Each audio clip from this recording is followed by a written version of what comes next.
আপনি যদি সব পশুকে পোষ মানান, নিশ্চয়ই আপনার পোষে মানবে।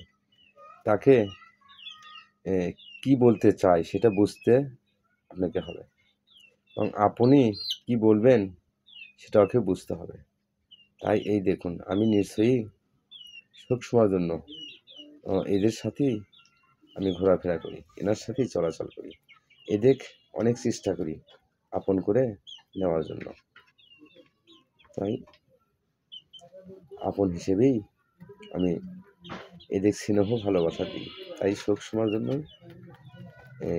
এই মুগরিগুলা আমার কাছে আসে। নিশ্চয়ই আপনারাও এইরকম পোষ মানাবেন, তাহলে আপনাদের হাত পোষা হবে। যখন যে সময়ে ডাক দেন না কেন সবাই চলে আসবে। এটা হচ্ছে আমার পোষ মানানো মুগরি। তাই মুগরি কি বলতে চায়, কখন কোন সময়ে কি বলতে চায় এটা আপনাকে বুঝতে হবে। যখন ওদের খাওয়ার সময় হয়ে যায় তখন নিশ্চয়ই আপনাকে এবং আপনার কাছে যাবে, ক্যাচ ব্যাচ শুরু করবে, আপনার ঘাড়ের ওপরে উঠবে, আপনার কোছার ওপরে উঠবে, তাহলেই বুঝতে পারবেন। এই হলো এদের ভালোবাসা।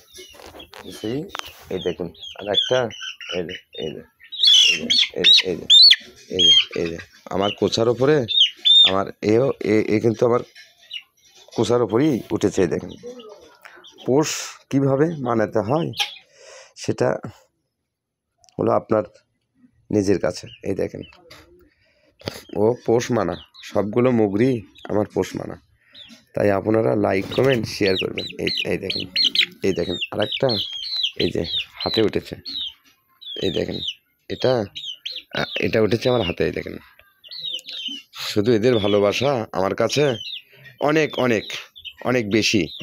এটুকু ভালোবাসা নিয়ে আমি সবসময় জন্য চলছি এবং আছি। তাই আপনার যে কয়টা মুরগি দেখছেন না কেন এখানে সবাই আমার পোষ মানানো।